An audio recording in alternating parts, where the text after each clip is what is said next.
Assalamualaikum warahmatullahi wabarakatuh. Waalaikumsalam warahmatullahi wabarakatuh. Waalaikumsalam. Waalaikumsalam warahmatullahi wabarakatuh. Waalaikumsalam warahmatullahi wabarakatuh.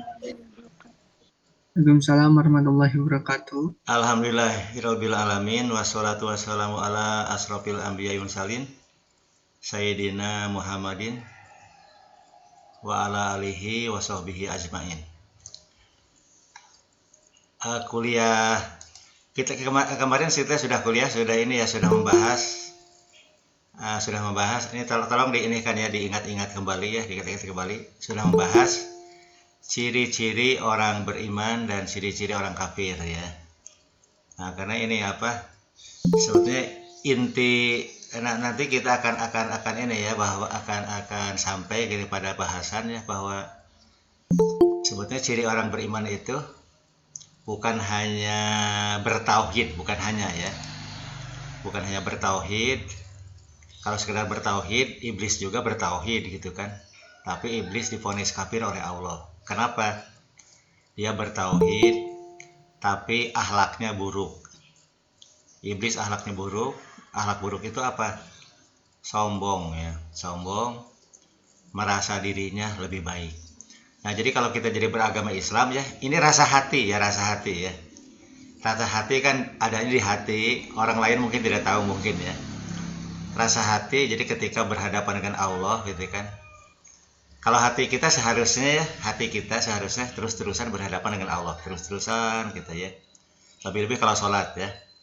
Sholat itu Allah dihadirkan gitu kan, diingat-ingat.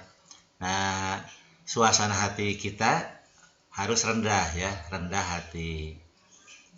Tidak sombong. Nah, rendah hati, tidak merasa lebih baik. Nah, sebaik-baik orang Islam itu ya, sebaik-baik orang Islam ini di hadapan Allah ya, di hadapan Allah merasa lebih jelek. Puasa ini lebih jelek di hadapan Allah ya. Ini hati saja, hati ya. Tidak, Anda jangan mengungkapkan ke orang lain. Oh, saya mah buruk, saya jelek, tak usah diomongkan, tak usah ya. Ini suasana hati saja. Bahwa kita punya hati yang rasa hatinya itu al-fakir ya. Kita di kuliah ini sudah pernah dibahas ya, al-fakir. Al-fakir itu rasa hati merasa lebih jelek dibanding orang lain. Nah, orang yang punya rasa hati al-fakir ya, merasa lebih jelek, tidak akan menuduh orang lain buruk, tidak akan. Buruk itu apa sih? Buruk itu jahat gitu kan, jelek, sesat, kafir gitu kan. Itu kan kata-kata jelek semuanya gitu kan. Tidak akan menuduh orang yang al-fakir ya. Kemudian orang yang beriman sejati ya, orang Islam sejati itu akan punya sifat peduli, sangat peduli. Peduli itu ini kan tolong menolong dalam kebaikan gitu kan, dalam ketakwaan. Tidak tolong menolong, nah tidak ya, jangan sampai tolong menolong, kalau di media sosial ikut menyebarkan, itu kan tolong menolong artinya ya. Jangan ikut menyebarkan hal-hal yang buruk, hoak. Kalau informasi jelek ya, informasi keburukan, kalau kita belum tahu pasti, jangan disebarkan.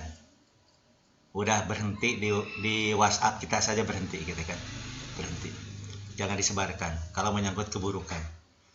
Karena bahaya ya, karena kita kalau salah kita berarti kita ikut menyebarkan permusuhan.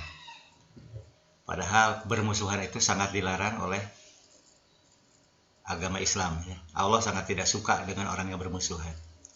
Allah suka dengan orang yang bersahabat, hidupnya damai, tentram gitu kan. Ini ya. Jadi kuliah kita sekarang ini akan melanjutkan ini ya. Jadi Anda harus ini mengingat kembali ciri-ciri orang beriman itu apa, ciri-ciri orang kafir itu apa. Nanti kita implementasikan ke dalam perkuliahan sekarang ya. Kita implementasikan ke dalam perkuliahan yang sekarang ya, tentang ciri-ciri orang beriman dan ciri-ciri orang kafir yang sudah dibahas minggu lalu ya, minggu lalu. Nah ini, jadi kita akan tema kita kali ini ini nih apa? Nah ini nih temanya itu tiap orang Islam ya. Tiap orang Islam apapun mazhab dan golongannya adalah Islam gitu kan. Jadi tiap orang Islam apapun mazhab dan golongannya adalah Islam. Jangan sampai ada orang Islam dituduh kafir, jangan ya. Jangan ada orang Islam dituduh sesat, jangan sampai ada ya. Nah, Bapak ada pertanyaan ya. Ada pertanyaan, Anda tolong jawab ya. Tolong jawab. Nah, direnungkan dulu ya. Direnungkan dulu. Nah, pertanyaannya ini. Pertanyaannya, kalau ada orang ya yang punya sifat seperti ini. Ada orang yang punya sifat seperti ini nih. Bagaimana kalau ada orang seperti ini? Dia itu suka main judi. Main judi kan dosa besar ya. Main judi dosa besar. Malimo itu masuk malimo ya. Suka mabuk-mabukan. Itu dosa besar ya. Mabuk-mabukan dosa besar. Pernah berzina, pernah kepergok berzina lah gitu kan. Itu kan dosa besar juga. Senang bullying, senang membuli gitu kan. Itu dosa besar ya. Senang menggibah. Menggibah itu membicarakan orang lain ya. Tapi orang tidak suka dibicarakan ya. Bicara ya biasanya tentang keburukan ya, membicarakan keburukan orang lain. Dan orang itu melakukan keburukan itu terus disampaikan ke orang lain, itu namanya menggibah ya. Menggibah itu dosa besar. Orang Islam kan harus menutup rapat-rapat ya. Orang Islam sejati ya, harus menutupi gibah ya,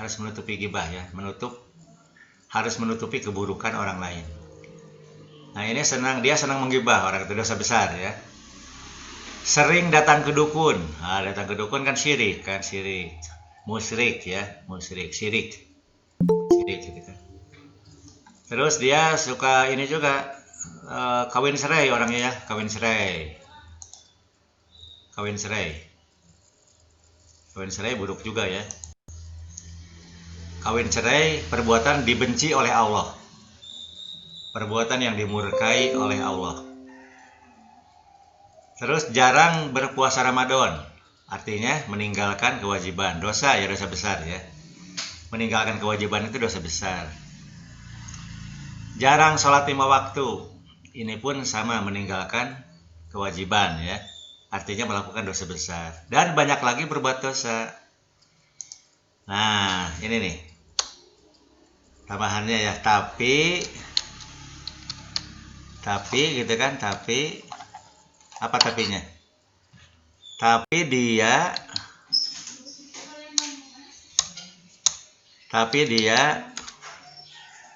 selalu Jumatan. Nah, gitu kan? Selalu Jumatan. Selalu Jumatan itu apa? Selalu Jumatan itu adalah perbuatan yang Islami ya. Ini perbuatan Islami. Nah, gitu kan? Jadi dia itu apa? Dia itu punya karakter buruk ya, punya karakter buruk, tapi dia suka Jumatan gitu kan. Nah, ciri-cirinya ada 10 ciri ya, 10 ciri. Nah, apa dia orang, nah keputusan Anda ya, keputusannya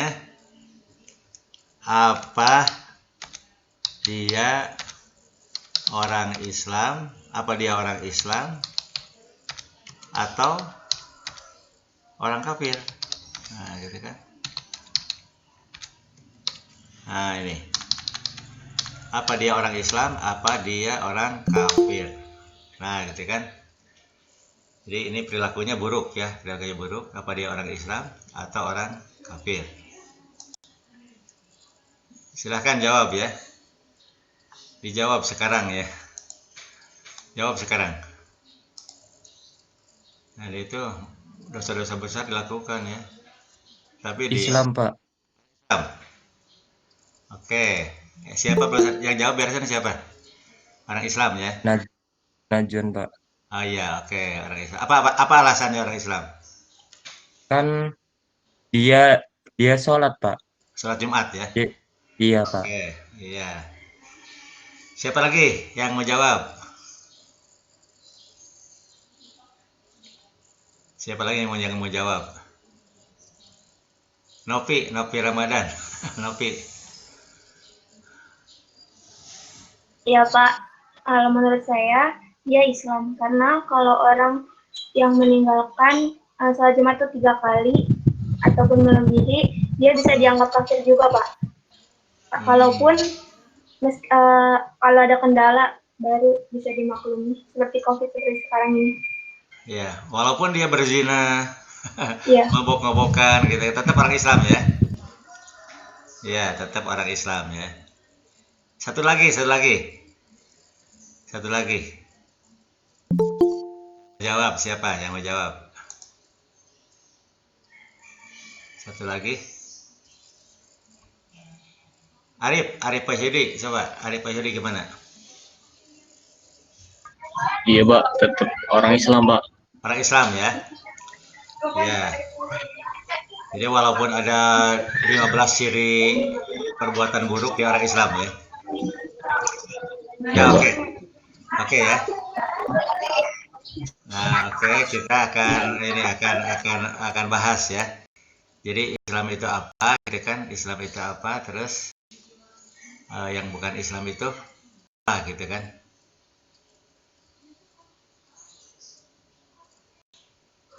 Ya. Kita akan bahas lagi berikutnya ya. Ini masih PPT-nya masih kelihatan ini? PPT-nya kelihatan nggak? Tidak, Pak. Tidak, Pak. Ada, Pak. Sudah tidak? Tidak ada. Tidak ada Pak. Oh ya, oke nanti. Ya, kita akan share lagi PPT-nya. Nah, nanti Anda akan tahu jawaban Anda itu benar atau salah ya. akan kita lihat.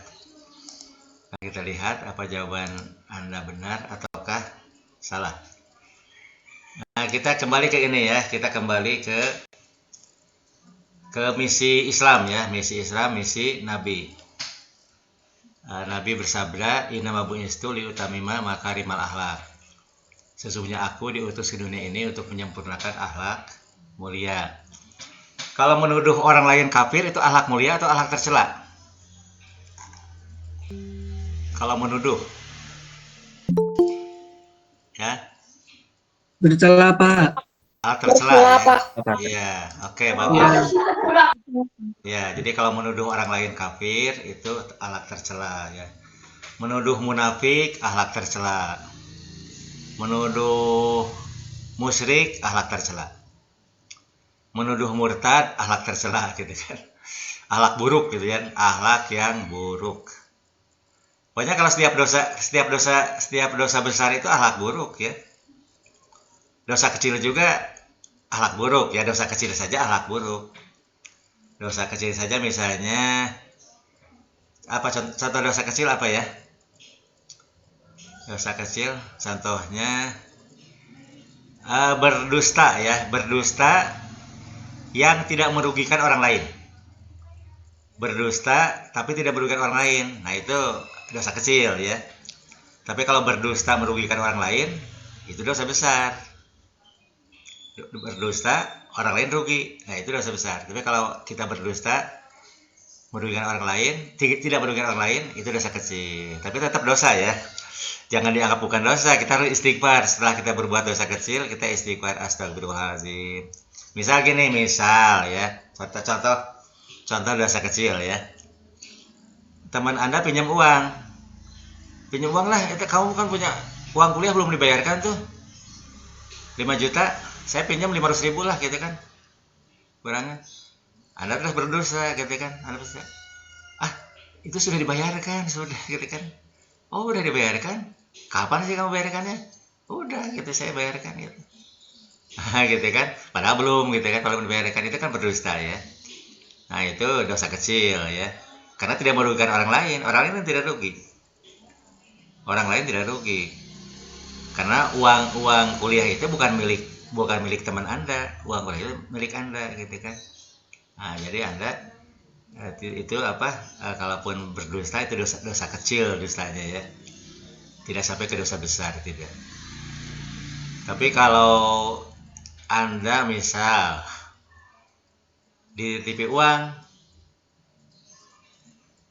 1 juta lah, ini untuk teman kamu nih 1 juta gitu kan. Terus oleh Anda tidak diberikan. Terus teman Anda bertanya, itu kan si ini nitip uang ya ke kamu ya untuk saya, nitip uang ke saya gitu kan. Terus Anda jawab enggak kok. Nah itu berdosa kan. Enggak kok, enggak, saya nggak nitip uang.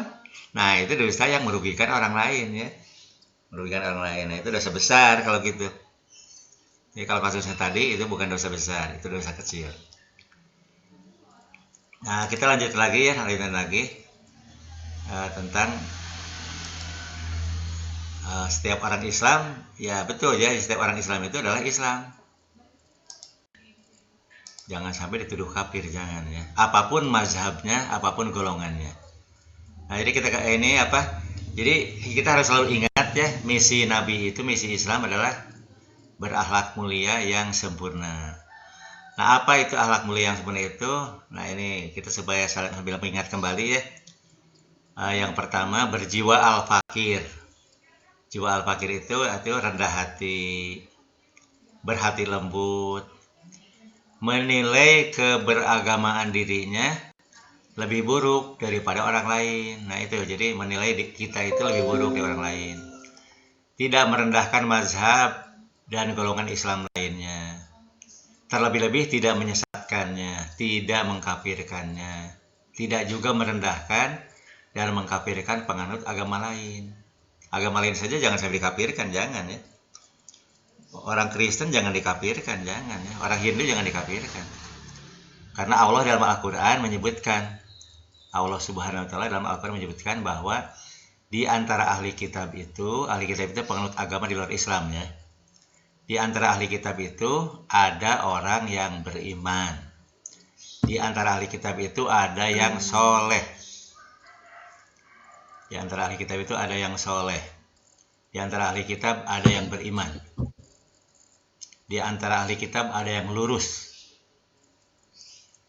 Nah itu ya, jadi ke agama lain pun jangan menyebut kafir, nggak boleh menuduh kafir ya. Karena Allah dalam Al-Quran menyebutkan bahwa sebagian mereka, di antara mereka ada juga yang lurus, ada yang beriman gitu kan. Nah ini ciri yang pertama ya, berakhlak mulia itu adalah berjiwa al-fakir. Nah yang kedua, sangat peduli menghilangkan beban manusia, sangat peduli.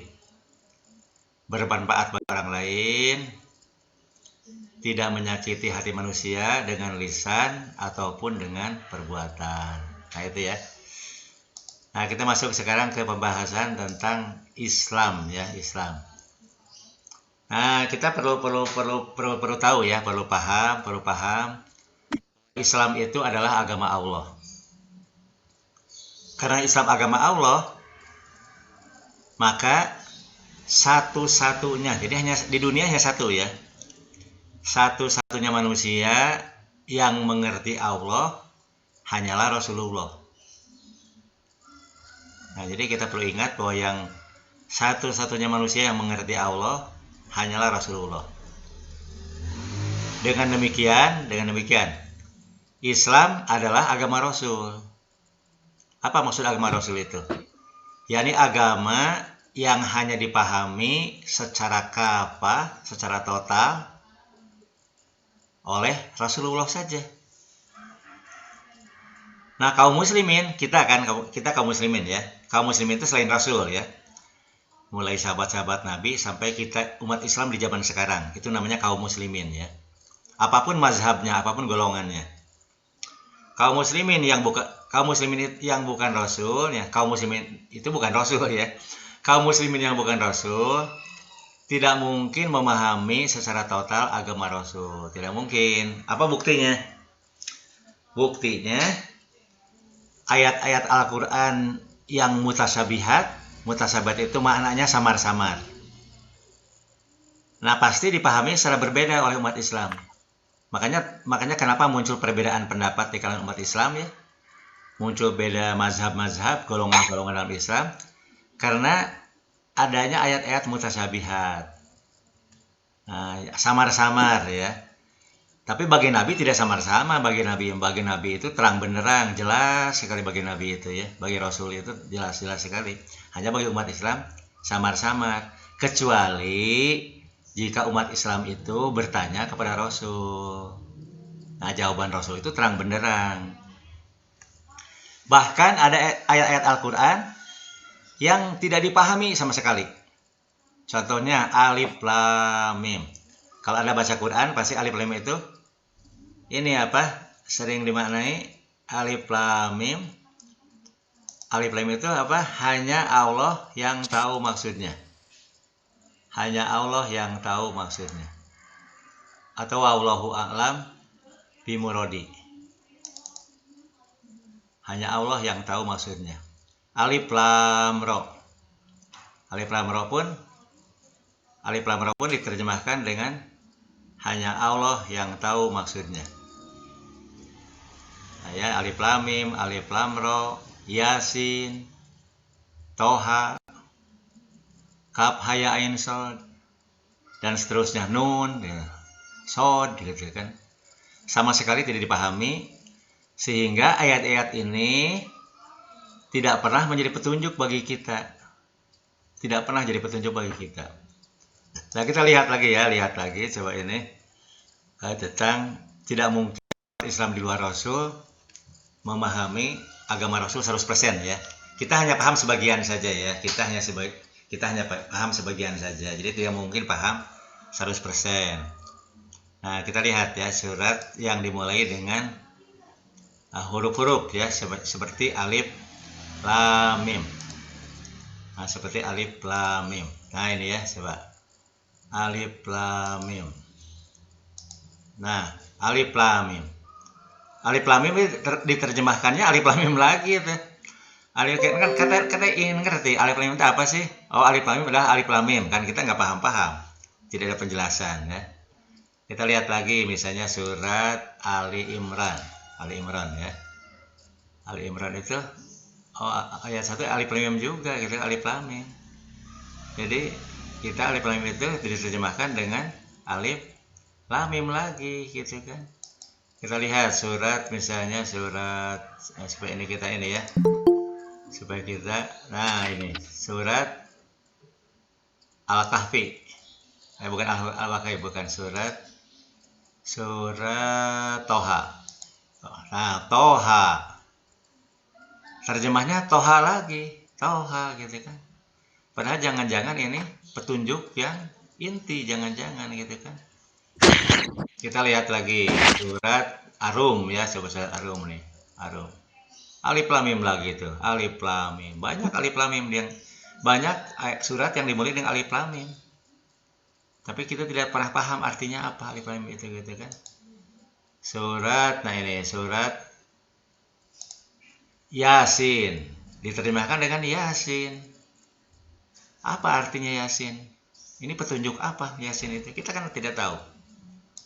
Apalagi kita lihat surat Shad ya, Shad demi Al-Quran yang mempunyai keagungan. Shad itu apa gitu kan? Nah, kan ini rahasia ilahi ya, rahasia Tuhan yang hanya diberitahukan kepada Rasulnya, Rasulullah gitu kan.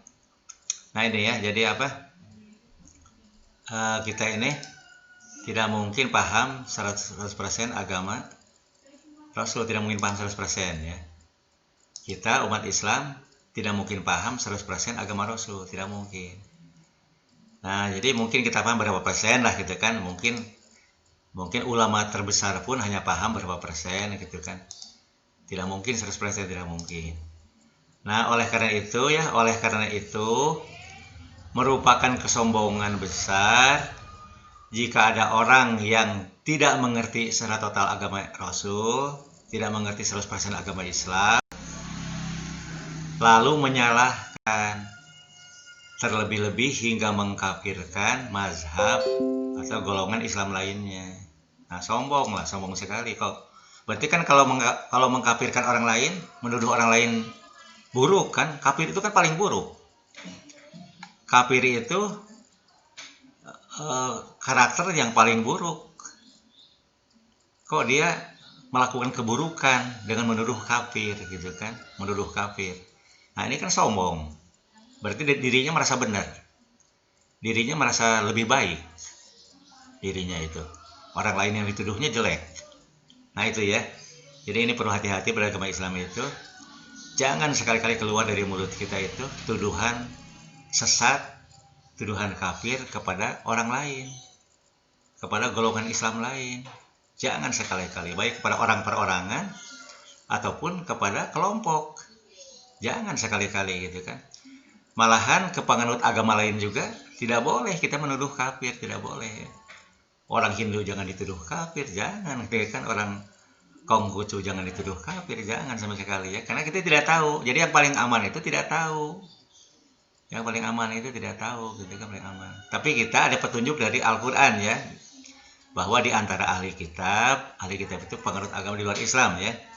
Ada yang beriman, ada yang lurus. Berarti kita lebih baik netral saja ya.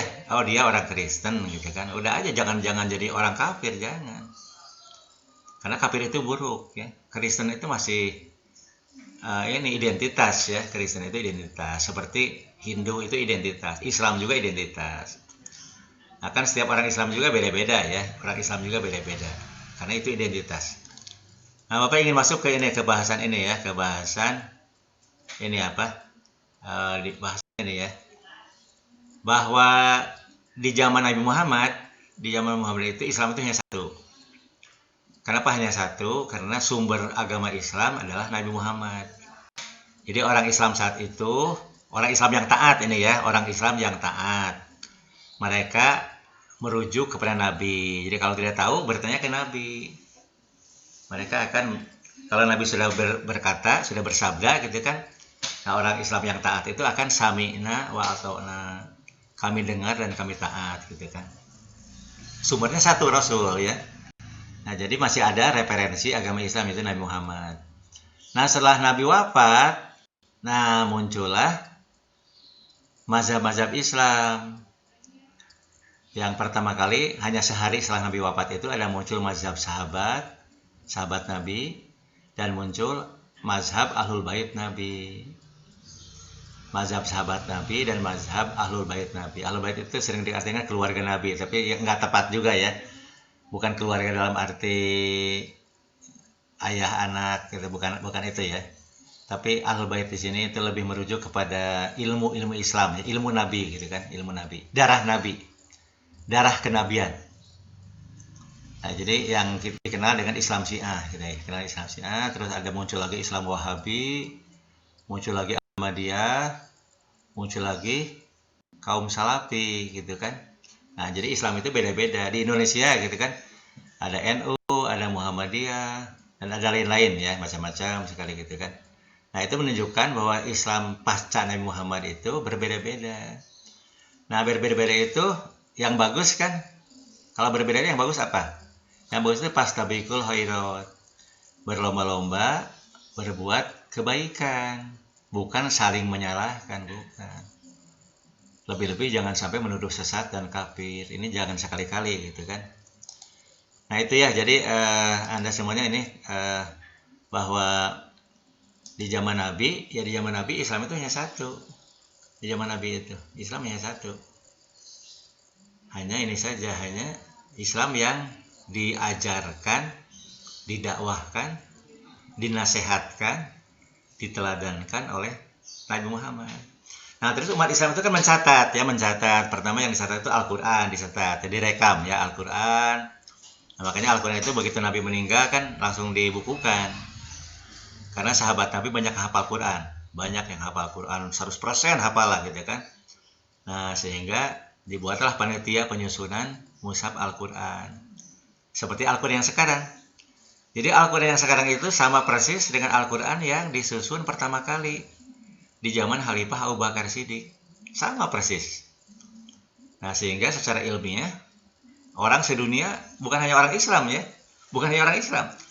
orang di luar Islam juga, para orientalis, orang-orang Barat, orang barat ataupun orang timur ya.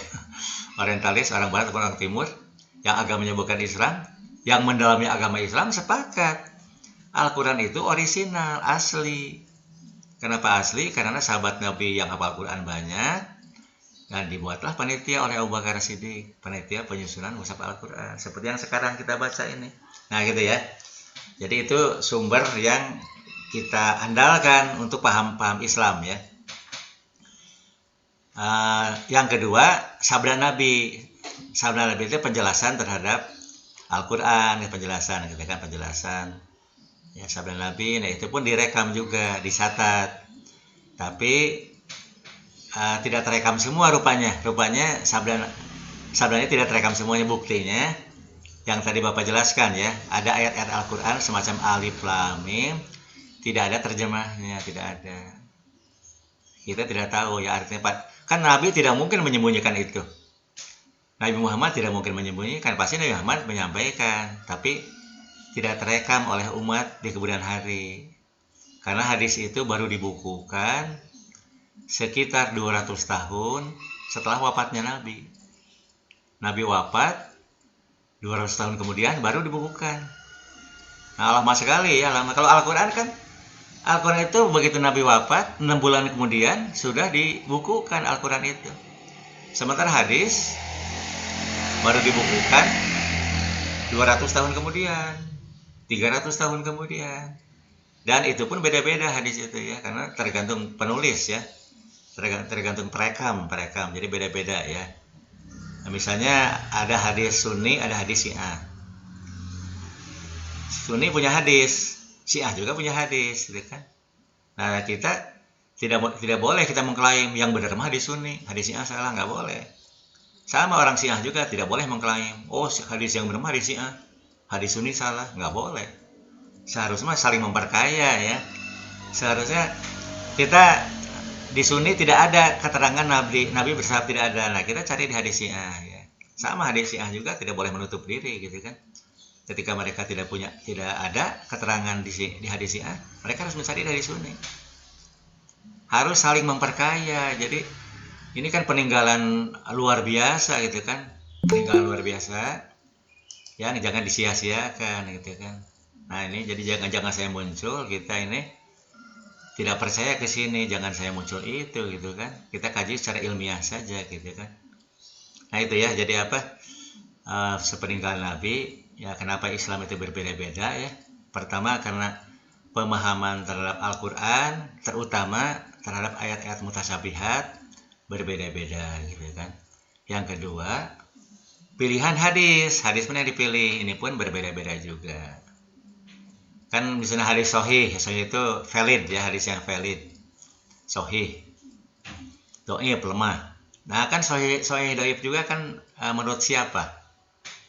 Jadi bukan menurut Nabi, bukan ya, bukan kata Nabi sahih, bukan, gitu kan, tapi berdasarkan kajian ilmiah ya, sahih menurut Imam Bukhari, gitu kan. Sahih menurut Imam Muslim, sahih menurut Imam Ibnu Majah, dan seterusnya, gitu kan. Nah, jadi itu pandangan. Nah, makanya gitu kan, kita ini di tengah beragamnya Islam, ya kita itu yang kita andalkan itu akhlak mulia. Akhlak mulia itu kita ingin bersama, ingin bersatu, uhuwah Islamiyah dibangun, gitu ya. Bahasa Islam itu saudara, Islam itu, gitu kan, saudara. Bahwa umat Islam itu satu saudara, jangan saya bermusuhan, jangan sampai, gitu kan. Kan istilah orang Sunda mah merebutkan pepesan kosong, gitu kan. Kan yang tahu Islam yang sempurna, tahu agama Islam hanya Nabi Muhammad, gitu kan. Di luar Nabi itu ya hanya dugaan-dugaan saja. Nah, jadi jangan sampai kira-kira menyalahkan kira-kira yang lain, gitu kan. Menurut saya, ini kan menurut saya, bukan menurut Nabi kan. Menurut saya Islam yang benar itu ini, ya boleh, itu ya, itu untuk keyakinan kita boleh, ya boleh, tapi jangan sampai untuk menyalahkan orang lain, jangan. Nah, itu ya. Nanti kita akan bahas yang jawaban Anda tadi, akan kita bahas ya, jawaban Anda tadi. Apakah orang ini Islam atau kafir? Nah, Anda jawab tadi kan, orang itu Islam. Nah, gitu kan. Kita akan bahas jawaban Anda benar atau kurang benar. Nah, kita masuk lagi ke ini ya, ke bahasan berikutnya. Nah, jadi ini ya, ini ya, oke. Nah, terus, nah Nabi pun bersabda, ya. Nabi bersabda, dan ini terekam di kitab-kitab hadisnya. Ini terekam di kitab-kitab hadis ya. Ini di hadis Abu Daud, di Tirmizi, di Ibnu Majah gitu kan. Nah, ini terekam bahwa Nabi bersabda, umatku, wa inna hazihil millah. Milahnya. Jadi apa? Milah itu golongan-golongan dalam golongan-golongan ya, milah itu ya, golongan-golongan, ya, firqah, golongan-golongan, mazhab-mazhab milah itu ya. Wa inna hazihil milah, bahwa milah ini maksudnya Islam sebagai milata Ibrahim kan. Milah itu sebagai milata Ibrahim Hanifah, milah Ibrahim yang lurus. Satab tariku ala salasin wasabiina.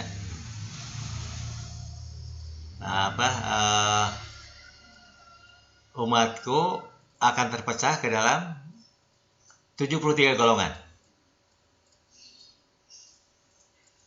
Umatku akan terpecah ke dalam 73 golongan. Nah, terus 72 golongan finar, 72 golongan masuk neraka. Wa wahidatun fil jannah, dan yang satu golongan masuk surga. Siapa yang masuk surga itu? Wahiyal jamaah. Yang masuk surga itu adalah al jamaah. Jadi al jamaah itu ini ya, umat Islam ya. Al jamaah itu umat Islam, kaum muslimin yang dipimpin oleh seorang imam.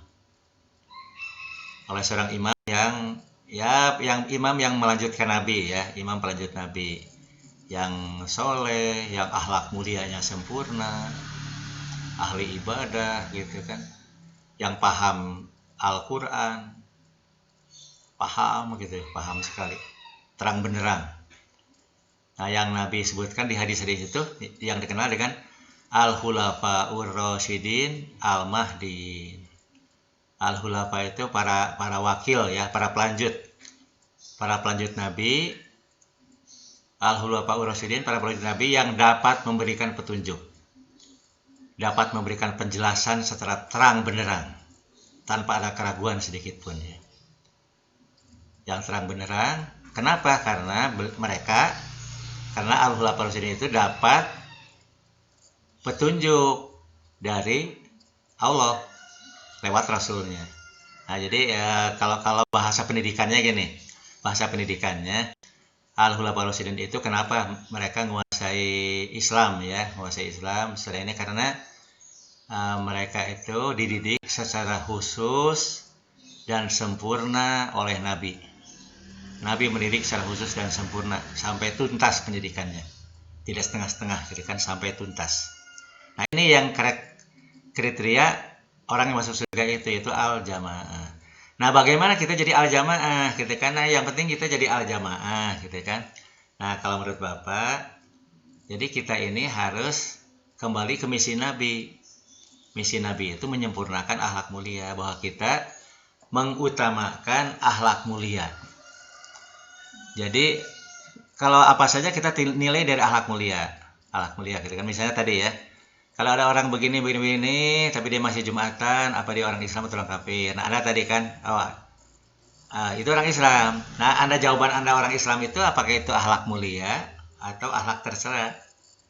Kalau ada ini kan Anda tadi yang kata jawabannya sama ya, bahwa itu orang Islam. Kalau ada beda pendapat, ada orang yang katakan, oh kafir dia mah kan tara sholat, dia kan tara puasa, dia zina, dia mabok, dia mencuri, dia gitu kan, berbagai keburukan dilakukan. Wah, kafir itu. Nah, kalau kita mengatakan kafir, apakah itu perbuatan yang baik? Apa akhlak yang baik atau akhlak yang buruk? Kalau kita menuduh kafir. Nah, gitu ya. Jadi evaluasinya gitu ya. Jadi hadis ini 72 golongan yang masuk neraka dan satu golongan yang masuk surga itu implikasinya. Nah, berarti implikasinya menjadi orang Islam harus rendah hati. Harus terus-menerus berdoa memohon hidayah Allah agar kita menjadi seorang muslim yang dapat menjalankan agama Rasul gitu kan. Jadi kita tahu hadis ini jangan dijadikan ajang saling menyalahkan, jangan. Oh, ini salah, golongan ini mazhab ini salah. Oh, ini sesat, ini kafir. Bukan untuk itu ya. Agar kita berhati-hati untuk diri kita, terutama ya, diri kita mengamalkan, jangan sampai kita terjerumus ke dalam kesalahan. Jadi kalau menurut Bapak ya, hadis ini apa yang satu golongan itu orang Islam yang menjalankan misi Nabi itu yaitu mengutamakan akhlak mulia gitu kan. Jadi yang 72 golongan itu mungkin dia agamanya Islam tapi tidak menjalankan misi Nabi. Misalnya misi Nabi kan Islam itu harus damai, tentram, harus membangun kerukunan, harus seia sekata, harus bersahabat lah gitu kan, bersahabat, harus akur, jangan bertengkar, nggak boleh bermusuhan gitu kan. Nah, kalau ada golongan Islam yang bahkan menggemar-gemborkan perlunya bermusuhan, perlunya memusuhi gitu kan, hanya gara-gara beda pandangan, beda keyakinan, beda mazhab, beda agama gitu kan. Nah, apakah ini tergolong ke dalam orang yang suka bermusuhan gitu kan, atau suka bersatu, senang kerukunan hidup? Nah, ini kan kita bisa jawab itu ya. Nah, itu. Tapi kita jangan menuduh ya, kita sekali-kali jangan menuduh gitu kan kepada orang lain, golongan lain, jangan sampai menuduh. Nah, gitu ya. Jadi kalau menuduh jangan sampai gitu kan. Jadi intinya mah kita harus rendah hati gitu kan. Nah, jadi jangan sampai merasa lebih baik, itu kan sombong ya. Jangan sampai sombong, merasa lebih baik. Karena sombong itu karakter iblis ya, karakter iblis. Kemarin minggu lalu kita sudah bahas ya, itu karakter iblis, sombong gitu kan. Nah, kita masuk lagi ke sini ya. Nah, siapa umat Islam? Nah, karena sepanjang sejarah sepeninggal Nabi ada orang-orang yang suka mengkafirkan orang Islam lainnya. Orang Islam mengkafirkan orang Islam. Khalifah Utsman dikafirkan dan dibunuh ya. Padahal Khalifah Utsman itu orang soleh, dermawan, muslim sejati, mukmin sejati gitu kan. Tapi dikafirkan dan dibunuh. Jadi memang sepanjang sejarah ya, sepeninggal Nabi ada orang-orang, golongan-golongan yang suka mengkafirkan golongan Islam lainnya, ada gitu kan. Nah, terus 5 tahun kemudian Imam Ali itu khalifah kan, dibunuh juga. Yang bunuhnya bahkan seorang ulama yang bunuhnya itu. Ulama yang hafal Al-Quran 30 juz. Sholat tahajud tiap malam, sholat 5 waktu komodai ya, sunat dan tahajud tiap malam, dan puasa sunat terus-terusan. Tapi dia membunuh. Jadi intoleran dan radikal gitu kan. Nah, itu sepanjang sejarah itu ada orang-orang yang mengkafirkan golongan Islam lainnya. Nah, makanya ulama-ulama sedunia resah dengan adanya orang yang suka mengkafirkan, resah sekali. Nah, sehingga mengadakan konferensi tahun 2005, ada konferensi di Amman di Yordania yang dihadiri oleh antara lain ya. Ini yang hadir itu 200 ulama ya. Dihadiri oleh 200 ulama sedunia, antara lain oleh Al-Imam Akbar Syekh Al-Azhar Mesir, Dewan Urusan Agama Turki, Mufti Akbar Kerajaan Yordania, Akademi Fikih Kerajaan Islam, Kerajaan Saudi Arabia, dan Mufti Besar Iran, dan lain-lain. Nah, siapa orang Islam? Nah, ini apa? Memutuskan ya. Risalah Aman itu memutuskan bahwa 8 mazhab ini adalah Islam. 8 mazhab ini adalah Islam, yaitu Islam Sunni Hanafi, Sunni Hambali, Sunni Maliki, Sunni Syafi'i, Syiah Ja'fari, Syiah Zaidi, Ibadi, dan Zahiri. Nah, ini adalah Islam gitu kan, Islam. Ibadi itu kaum tasawuf, ya, orang tasawuf adalah Islam agamanya gitu kan, dan mempelajarinya itu dan ilmunya itu adalah ilmu Islam. Kalau kita pelajari dari mazhab Hanafi, Hambali, Maliki, Syiah Ja'fari, Syiah Zaidi itu adalah Islam, tasawuf, zahiri.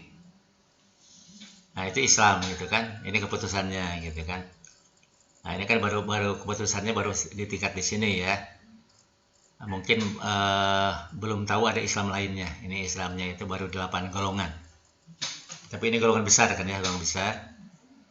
Nah jadi jangan sampai mengkafirkan orang-orang yang mengikuti ajaran ini, pengikut ajaran Asy'ari, pengikut tasawuf yang asli. Tasawuf yang asli itu semacam tarekat ya. Kalau di Indonesia tarekat-tarekat kan banyak. Nah kemudian true salafi yang benar. Nah salafi yang benar jangan sampai dikafirkan, jangan gitu kan, jangan sampai dikafirkan. Nah kalau kita lihat petanya gini ya, petanya. Nah petanya nih, peta umat Islam itu di Asia Afrika ya, Asia Afrika dan sedikit di Eropa, Nah ini ya, ini apa yang hijau itu ini Islam Sunni ya, Sunni Hanafi, Maliki, Syafi'i, Hambali. Nah kalau yang ini yang biru hijau tua ya, hijau tua itu Syiah ya, hijau tua itu Syiah. Nah hijau tua itu Syiah, Iran, Irak, Azerbaijan, Yaman gitu kan. Kemudian di timur, di Jazirah Arab juga ada, Jazirah Arab ya, di Jazirah Arab. Syiah gitu kan. Di Arab Saudi juga ada Syiah, sebetulnya Arab Saudi juga ya, di Arab Saudi, di Pakistan, di Afghanistan, di India gitu kan ada Syiah itu ya, di Turki, di Syria, Irak gitu kan ya, itu Syiah. Nah jadi ini siapa, ini adalah orang Islam. Jadi ini Islam saja udah, apapun mazhabnya itu adalah Islam gitu kan. Nah itu ya. Nah ini kalau kita petakan lebih jelas di Timur Tengah ya, di daerah Timur Tengah dan sekitarnya. Nah jadi yang hijau ini Syiah, yang hijau ya, sedangkan yang abu-abu ini Islam Sunni, Islam Ahlussunnah wal Jamaah gitu kan. Ini kan yang Bahrain kan, di Bahrain itu di Jazirah Arab banyak Syiah itu, di Kuwait, di Qatar, di Arab Saudi banyak juga itu kan, di Arab Saudi, di Syria, di Turki. Libanon banyak sekali, bahkan Libanon sampai sekitar setengahnya Syiah itu. Azerbaijan itu sebagian besar Syiah. Nah, jadi Islam itu macam-macam ya, di dunia itu macam-macam. Nah, sekarang Bapak akan kembali ke pertanyaan yang tadi ya, pertanyaan yang tadi. Nah, tadi kan Anda sudah jawab, orang yang kasus seperti tadi itu orang Islam ya tadi ya. Nah, sekarang bolehkah kita menuduh Ahmadiyah kafir? Bolehkah kita menuduh Ahmadiyah kafir? Faktanya apa?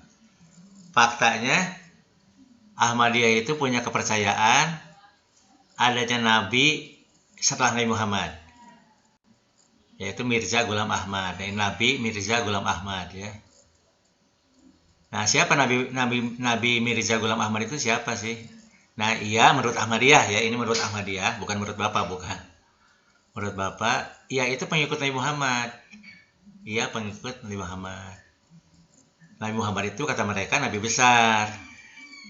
Nah, kalau Mirza Ghulam Ahmad ya nabi kecil lah, gitu. Nabi tidak besar nabinya. Buktinya Mirza Ghulam Ahmad menurut Ahmadiyah ya mengikuti Nabi Muhammad, buktinya. Nah, kalau gitu apa fungsi Mirza Ghulam Ahmad itu? Ini lagi-lagi menurut Ahmadiyah ya, menurut Ahmadiyah. Ia melestarikan ajaran Islam Nabi Muhammad. Ia melestarikan ajaran Islam Nabi Muhammad, itu fungsinya. Nah, fakta lainnya, Ahmadiyah itu mengerjakan sholat 5 waktu, berpuasa di bulan Ramadan, membayar zakat, dan menunaikan ibadah haji di Mekah. Nah, kemudian Ahmadiyah juga menggunakan Al-Quran yang sama dengan kita ya. Ahmadiyah juga menyatakan dirinya beragama Islam. Nah, bolehkah kita mengkafirkan Ahmadiyah?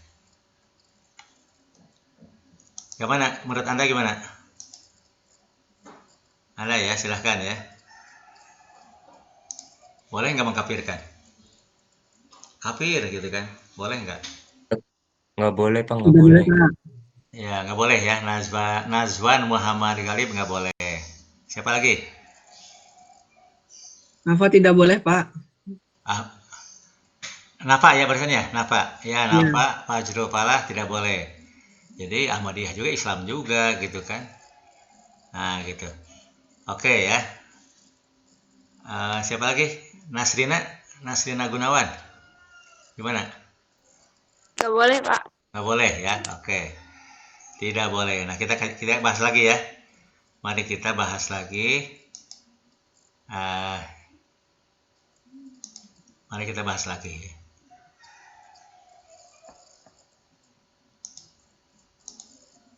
Nah, kita bahas lagi ya. Nah, Bapak akan bahas secara teoritis dulu, teoritis ya. Nanti kita nanti akan sampai ke yang praktis ya. Akan sampai ke yang praktis ya. Nah, jadi ini bahaya takfir. Bahaya menuduh kafir ya. Jadi larangan menuduh kafir.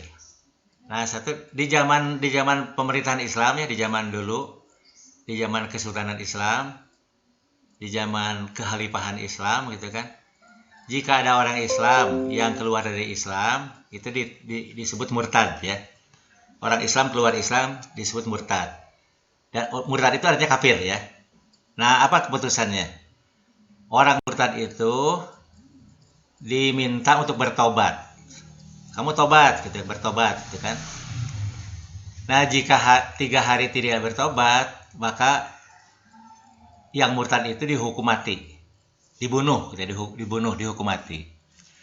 Nah, siapa yang memutuskan orang itu murtad? Apakah masyarakat boleh memutuskannya? Apakah kita masing-masing orang perorangan boleh memutuskannya? Tidak boleh sama sekali. Yang boleh memutuskan itu hanyalah hakim. Hakim yang memutuskannya. Jadi ini keputusan pengadilan ya. Pengadilan memutuskan bahwa si A ini murtad gitu kan. Si A ini murtad. Si B ini murtad, si C ini murtad. Itu keputusan pengadilan. Bukan tuduhan masyarakat, bukan ya, bukan tuduhan masyarakat. Paling masyarakat melaporkan ke hakim gitu kan. Ini ada orang nih, tetangga saya nih, dia perilakunya gini, dia itu masuk agama ini, keluar dari Islam gitu kan, ini. Nah, nanti oleh hakim dipanggil dan diponis. Kalau terbukti benar dia itu murtad, maka oleh hakim diminta bertobat selama 3 hari, diberi waktu 3 hari. Kalau 3 hari tidak bertobat, maka oleh hakim dijatuhi hukuman mati. Nah, itu ya. Nah, tapi ini Nabi mengingatkan ya, Nabi Muhammad mengingatkan, barang siapa berkata kepada saudaranya wahai kafir, maka pengkafiran ini akan kembali kepada salah satu dari keduanya. Nah, ini ya. Jadi misalnya A menuduh B kafir. A, B kamu kafir. Nah, ini si A menuduh kan. Si A menuduh si B kafir. Nah, ini kan berat sekali. Berat itu apa? Harus terbukti. Apa bukti kekafiran itu? Nah, karena kita kalau bukan hakim ya, kalau hakim sih punya wewenang ya. Kalau hakim kan punya wewenang. Ini bukan hakim. Bukan hakim gitu kan. Menuduh si B kafir. Nah, ini oleh Allah diputuskan, kata Nabi, nanti Allah akan memutuskan bahwa salah satu di antara dua ini adalah kafir. Si A atau si B itu kafir. Nah, kalau si A, misalnya A itu orang yang ahli ibadah, soleh gitu kan. Oh, dia ahli, luar biasa lah gitu kan. Terus dia menuduh si B, kamu kafir, karena ada sejumlah ciri kekafiran gitu kan. Dia dirinci ciri-cirinya ini gitu kan. Nah, kalau tuduhan A ini benar bahwa si B itu di sisi Allah kafir, bahwa menurut Allah betul kafir si B itu, maka si A selamat. A selamat. Tapi jika tuduhan si A ini keliru, ternyata di sisi Allah B ini beriman di sisi Allah, maka Allah memutuskan bahwa si A adalah kafir.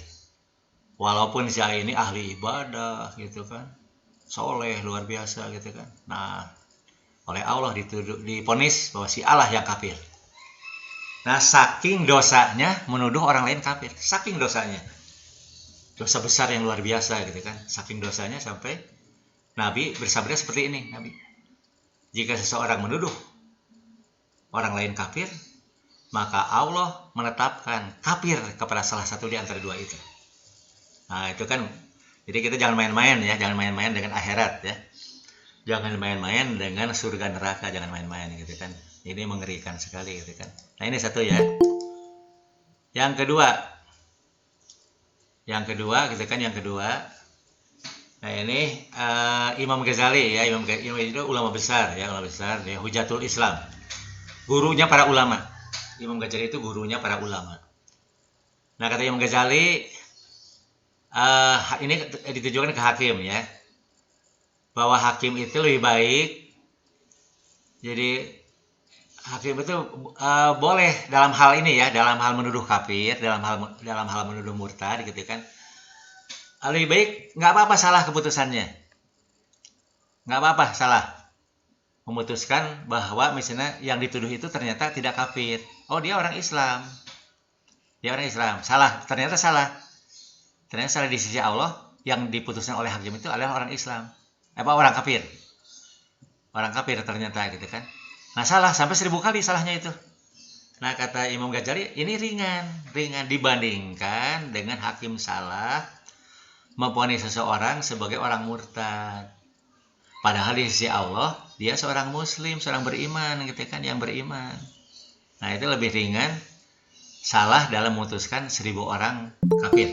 Nah itu kata Imam Ghazali ya. Kemudian Mula Ali Harawi mengatakan jika hakim menemukan 99 ciri yang menguatkan kekafiran, kemurtadan. Ya, tadi Anda menemukan 19 ciri, karena belasan ciri dosa-dosa besar ya. Nah, ini 99 ciri yang menguatkan kekafiran pada seorang muslim. Hakim menemukan ada 99 ciri bahwa orang ini benar-benar murtad gitu kan. Tapi hakim menemukan satu ciri keislaman. Satu ciri keislaman, misalnya suka sholat gitu kan. Nah maka ini kata Mula ini ulama besar ya, gurunya para ulama ini, Mula Ali Al-Qari Al-Harawi ini, kata beliau hakim harus memutuskan bahwa si tertuduh itu adalah muslim, orang Islam, walaupun ciri Islamnya hanya satu, misalnya sholat gitu kan. Sedangkan ciri kafirnya 99. Nah, hakim harus memutuskan dia seorang muslim. Nah, Bapak akan kutip lagi ini. Majelis Ulama Arab Saudi ya. Arab Saudi itu Wahabi ya. Wahabi itu kan keras ya, dipandang keras ya, karena suka membid'ah-bid'ahkan gitu ya. Suka membid'ahkan tradisi umat Islam. Suka mensyirikkan, oh ini syirik, ini hurafat gitu kan. Misalnya ziarah kubur dianggap syirik gitu kan. Ini banyak perilaku yang dianggap bid'ah dan syirik gitu kan oleh kaum Wahabi ya. Tapi kaum Wahabi juga, ini ulama-ulama Wahabi menetapkan bahwa tidak boleh menuduh kafir, tidak boleh. Jadi Arab Saudi saja ulamanya melarang menuduh kafir. Kenapa? Karena takfir, menuduh kafir itu adalah hukum syariat yang merupakan hak prerogatif milik Allah dan Rasulnya semata. Nah ini nih kata kuncinya, bahwa takfir itu adalah hukum syariat yang merupakan hak prerogatif Allah dan Rasulnya. Jadi kalau ada orang Islam berani mengkafirkan orang Islam lainnya, nah berarti dia mengangkat dirinya setingkat Rasul. Wah ini kan bahaya sekali gitu kan, mengangkat diri setingkat Rasul. Nah yang kemudian dampak negatif, dampak buruk ya. Menuduh kafir itu dampaknya buruk, misalnya membunuh gitu kan, merampas kehormatan, merusak gitu kan, ini bahaya sekali. Nah ini yang terakhir ini keputusan ulama sedunia ya di Al-Azhar Mesir kemarin ya, Januari tahun 2020, masih baru ini. Nah ini apa? Jadi salah satu pasalnya itu di keputusan konferensi internasional Al-Azhar ini. Nah ini apa? Takfir is a disaster experience by Muslim from the past to the present gitu kan. Menuduh kafir merupakan musibah umat Islam sepanjang sejarah, sejak dulu hingga sekarang. Musibah ya. Jadi disebut musibah, ini keputusan ulama ya, keputusan ulama sedunia nih. Ulama sedunia itu resah dengan munculnya orang-orang yang suka menuduh orang lain kafir. Nah, jadi takfir ini musibah terbesar umat Islam dari dulu hingga sekarang. No one dares to do it except for people who are insolent, reckless toward religion, or don't know its teaching. Ya. Tidak ada yang berani mengkafirkan orang lain, tidak ada yang berani kecuali orang yang gegabah, orang ceroboh, dan tidak mengerti tentang Islam, tidak ngerti agama sama sekali. Itu kan ini keputusan ulama ya, yang memutuskan itu ulama sedunia. Religious texts explain that the accusation of being infidel can be turned against the perpetrator so that he must bear his sin. Nah ini apa? Jadi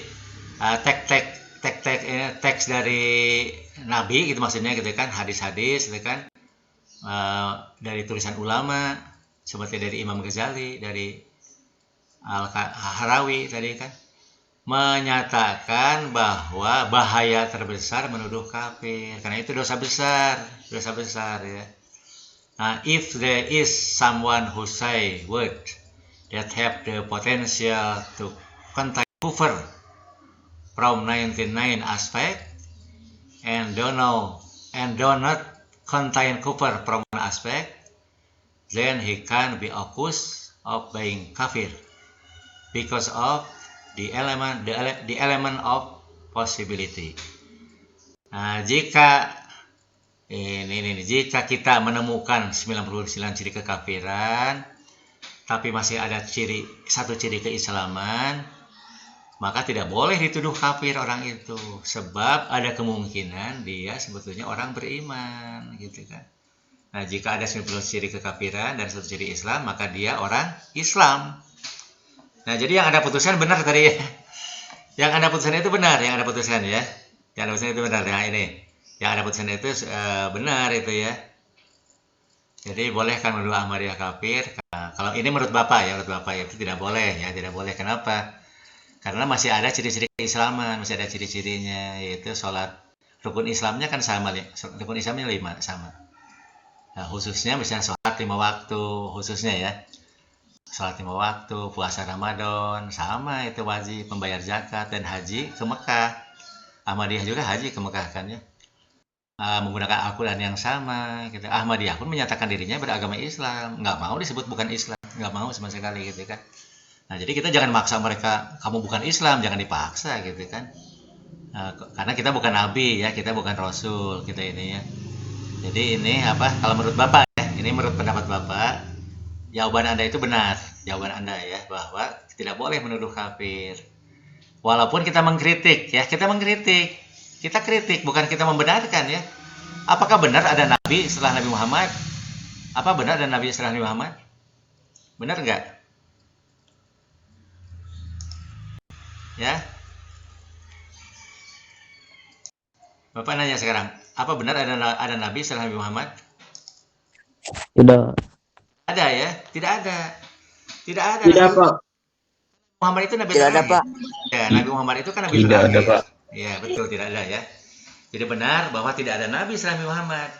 Kenapa? Karena Nabi Muhammad itu khotamun nabiyyin, nabi penutup, nabi terakhir. Nah, gitu kan. Jadi Ahmadiyah juga menggunakan ayat ini. Ahmadiyah ya, menggunakan ayat ini. Tapi kata Ahmadiyah, khotamun nabiyyin itu bukan nabi penutup, bukan. Tapi nabi besar, nabi yang paling unggul, nabi terbesar gitu kan. Kami pun mengakui Nabi Muhammad itu nabi terbesar gitu kan. Nah, nabi terbesar itu bukan berarti menutup adanya nabi-nabi yang lain, ada. Tapi nabi-nabi yang mengikuti Nabi Muhammad. Nah, itu pandangan Ahmadiyah ya. Nah, kalau menurut Bapak ini salah gitu kan. Tidak benar gitu kan, karena tidak ada nabi setelah Nabi Muhammad, tidak ada nabi, tidak ada gitu kan. Kita harus titik, tidak ada nabi. Nah, jadi kita salahkan itu.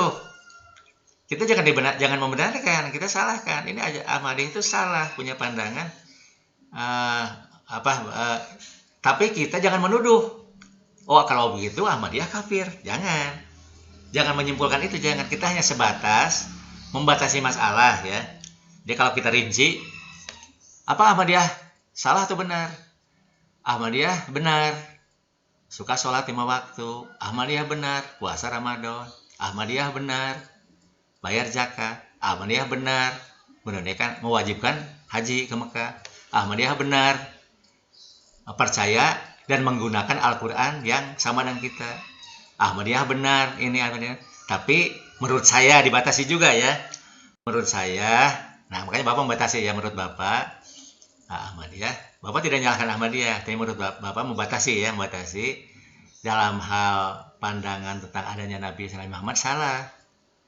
Kenapa? Karena Nabi Muhammad itu Nabi penutup, Nabi Muhammad itu penutup para nabi. Nah, salahnya di sini. Tapi kita jangan menyimpulkan dengan demikian Ahmadiyah kafir. Nah, itu yang jangan, nggak boleh sama sekali. Itu urusan Allah. Soal menetapkan kafir atau mukmin itu urusan Allah, bukan urusan kita, bukan. Kita mah sebatas ya, itu kan kita di kalangan ini kan banyak perbedaan ya, perbedaan misalnya NU Muhammadiyah tentang kunut subuh ya, menurut NU ya ini apa, Muhammadiyah itu benar ya, sholat 5 waktu, Islam agamanya sama-sama Islam Sunni gitu kan, rukun Islamnya sama, rukun imannya sama, Qurannya sama gitu kan.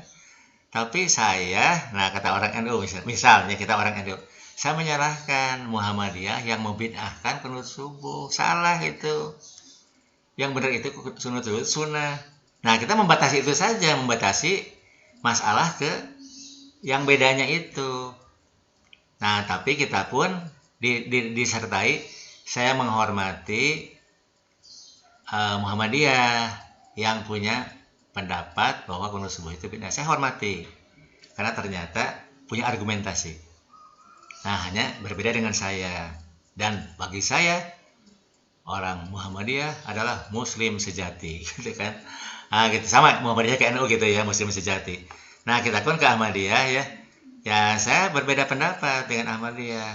Karena hadis-hadis pun menyebutkan Nabi Muhammad itu nabi penutup. Tidak ada nabi selain Nabi Muhammad. Nah, gitu kan, kalaupun Al-Quran misalnya tidak menggunakan Al-Quran itu, Nabi Muhammad khatamun nabiin, Muhammad penutup nabi ya, kalaupun nggak diterjemahkan itu, toh ada hadis-hadis yang lain. Hadis-hadis lain itu misalnya, ada hadis ya,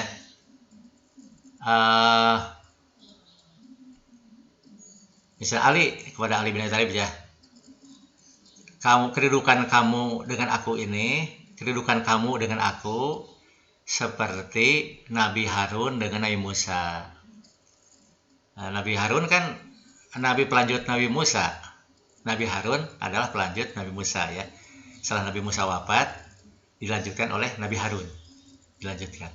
Nah, jadi Ali gitu kan, kata Nabi, sabda Nabi, kamu ini, kedudukan kamu itu persis Nabi Harun dengan Nabi Musa. Nah, aku Musanya, kamu Harunnya. Tapi tidak ada nabi setelah aku. Jadi Ali itu bukan nabi, bukan gitu kan. Bukan tapi ini apa? Kalau kaum Syiah mengartikan ini tentang bahwa imam pelanjut nabi itu Imam Ali, tapi bukan nabi, bukan. Orang Syiah pun tidak pernah mengatakan ini sebagai nabi, tidak pernah. Itu hanya imam saja gitu kan, imam pelanjut nabi. Nah, jadi kalaupun kita nyalahkan itu, tapi kita tetap harus menghormati. Jangan kita membenci, jangan membenci ya, kita hormati juga. Toh dia keyakinan kan nggak bisa dipaksa. Keyakinan tidak bisa dipaksa ya, tidak bisa gitu kan. Nah, jadi kita jangan memaksa keyakinan ya saya salah, tapi saya hormati pendapat Anda. Ya, Anda silakan punya pendapat seperti itu. Silakan ada pertahanan pendapat itu, tapi kita ya belajar tentang Islam gitu kan. Nah, jangan sampai menuduh kafir, jangan sekali-kali gitu kan. Nah, ya oke ya, kita lanjutkan lagi tentang ini. Jadi kalau gitu gimana gitu, kalau gitu sesama Islam gimana gitu kan, sesama Islam. Nah, ini kenapa tidak boleh menuduh kafir, tidak boleh ya. Kenapa tidak boleh menuduh kafir terhadap Ahmadiyah misalnya gitu. Misalkan terhadap Ahmadiyah. Karena ada ayat Al-Qur'an ya, ada ayat Al-Qur'an. Ini apa? A'udzubillahi minasyaitonirrajim. Innallazina amanu walazina adu wa nasara wa sobiina man amana billahi wal yawmil akhir wa amila solihan falahum ajruhum inda rabbihim fala khaufun alaihim walahum yahzanun. Artinya sesungguhnya orang-orang mukmin, maksudnya orang Islam ya, seorang Islam, orang-orang Yahudi, orang-orang Nasrani itu orang Kristen, dan orang-orang Sobiin. Kalau menurut Bapak orang Sobiin itu orang yang beragama apa saja ya, misalnya Hindu, Buddha, Konghucu gitu kan. Pokoknya ahli yang tergolong ahli kitab gitu kan. Siapa saja di antara mereka yang benar-benar beriman kepada Allah, beriman kepada hari akhir, dan beramal saleh, mereka akan menerima pahala dari Tuhan mereka. Nah, mereka dapat pahala. Jadi orang-orang agama apapun, kalau beriman kepada Allah, beriman kepada hari akhir, dan beramal saleh akan dapat pahala. Tidak ada kekhawatiran terhadap mereka dan tidak pula mereka bersedih hati. Nah, jadi Allah sendiri dalam Al-Quran menegaskan ya di ayat-ayat lainnya bahwa di antara ahli kitab ada yang beriman, ada yang lurus, ada yang jujur gitu kan. Ada yang bahkan Allah menyebutnya orang-orang soleh itu ya, orang soleh. Nah, makanya kita tidak boleh menuduh satu komunitas ya, satu agama besar gitu, oh kafir, nggak boleh sama sekali gitu. Jadi kalaupun dibolehkan, kita nuduh orang perorangan saja, orang perorangan. Itu pun tidak boleh ya. Karena mengkafirkan itu hak prerogatif Allah dan Rasulnya. Tidak boleh mengkafirkan gitu kan. Ya kita sebutkan aja non-muslim ya, mereka non-muslim. Bukan orang kafir, bukan ya. Mereka itu non-muslim. Jadi Kristen itu non-muslim. Hindu itu non-muslim. Tapi jangan disebut kafir, karena firman Allah ada di antara mereka yang beriman. Nah itu ya. Jadi menurut Bapak jawaban Anda benar itu ya. Nah karena itu kita perlu membangun toleransi yang tinggi ya. Kita perlu membangun toleransi yang tinggi. Nah toleransi itu apa? Nah toleransi itu minimal dua ya, minimal toleransi itu menerima kehadiran mazhab lain. Nah kalau kita toleransi bermazhab ya sesama Islam, terima kehadiran mazhab lain. Apapun mazhabnya diterima mendirikan masjid ya kita terima, silahkan mendirikan masjid gitu kan, mendirikan madrasah silahkan. Hidup rukun dengan mereka, kita harus hidup rukun ya, bersahabat, damai, tentram gitu kan, tidak bermusuhan, tidak gitu kan. Nah ini minimal toleransi itu.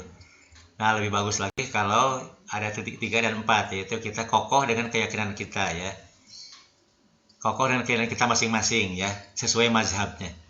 Tapi dengan sikap terus mencari ilmu ya, karena mencari ilmu itu maksud ilmu di sini ilmu nabi ya, ilmu Shirathul Mustaqim, ilmu Islam yang 100% ya, yang total, yang benar.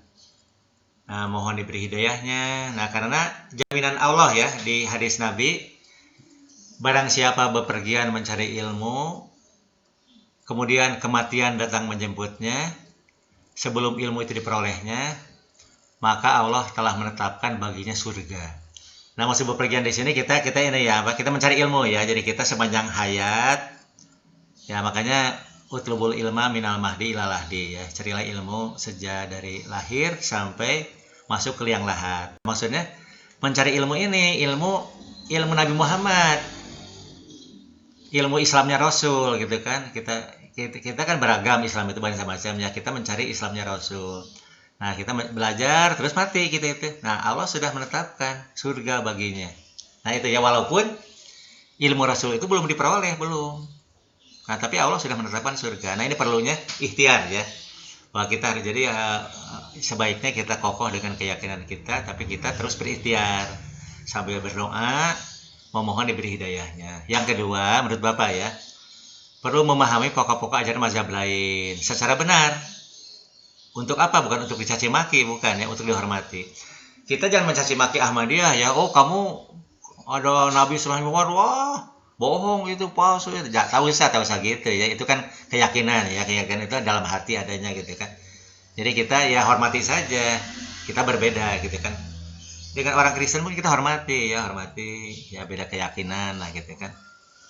Nah, Bapak ini terakhir Bapak akan menanyakan ini ya. Ada tokoh-tokoh toleransi beragama ya, ini Bapak sebutkan misalnya banyak ya, banyak sekali tokoh-tokoh toleransi beragama itu banyak sekali ya, banyak sekali. Hanya Bapak menyebutkan yang terkenal ya. Yang terkenal pun masih banyak yang tidak Bapak tuliskan. Banyak tokoh terkenal yang Bapak tidak tuliskan karena terbatas waktu ya, terbatas tulisan. Jadi kita sebagai contoh saja ya. Inilah contoh tokoh-tokoh Islam yang toleran dan membangun toleransi beragama. Nah, yang masih ini ya, misalnya Profesor Dr. Mahfud MD, beliau Menteri Polhukam ya, Politik Hukum dan Keamanan. Kemudian Profesor Dr. Kiai Haji Said Akil Sirot, beliau itu Ketua PBNU ya, Ketua PBNU. Nah, beliau itu lulusan ini doktor dari Arab Saudi itu.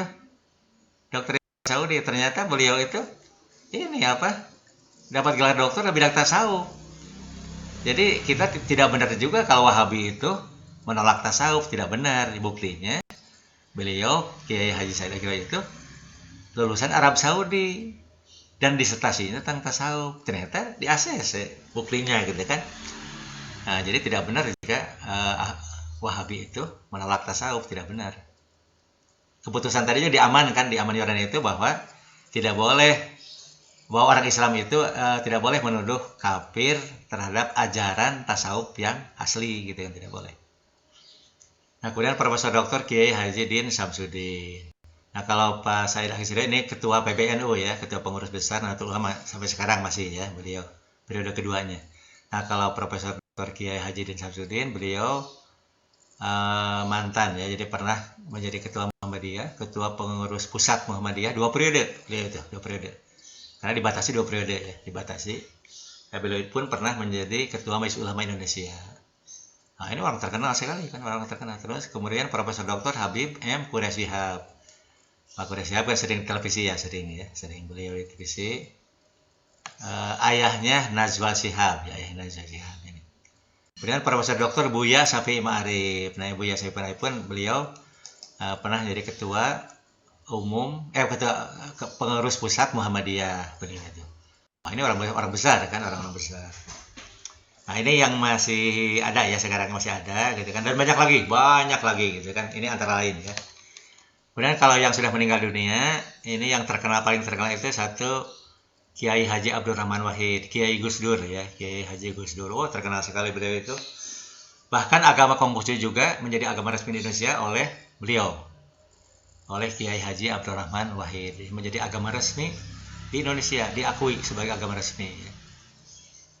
Nah, terus almarhum, malahan Gus Dur itu dilanjutkan oleh putrinya itu mendirikan Gus Durian ya, Gus Durian itu jasanya luar biasa itu, mendamaikan umat Islam yang berselisih, didamaikan. Ini luar biasa, mensilaturahimkan. Nah, ini kan pahalanya besar sekali itu, mensilaturahimkan mazhab Islam yang berbeda-beda.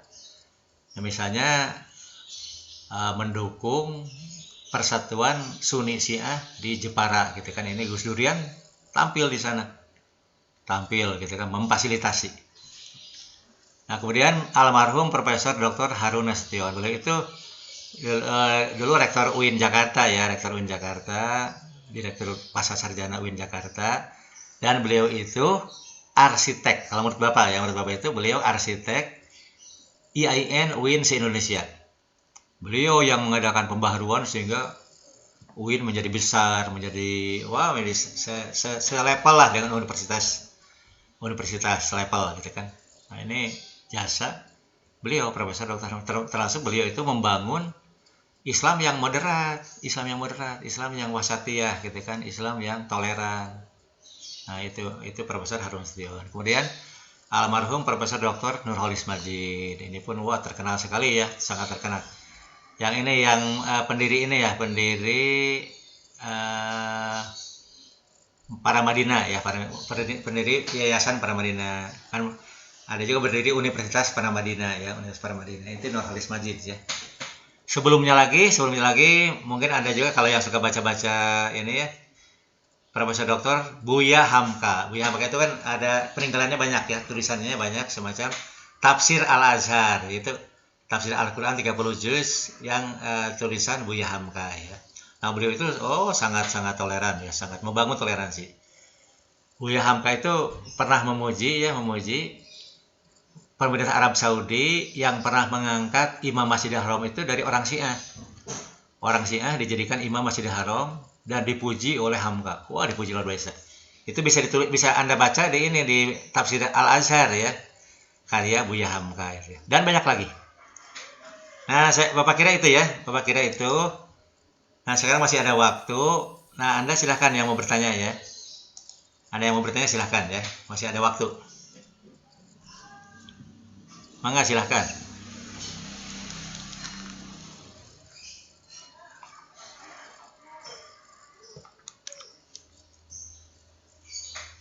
Mangga silahkan, mau yang bertanya.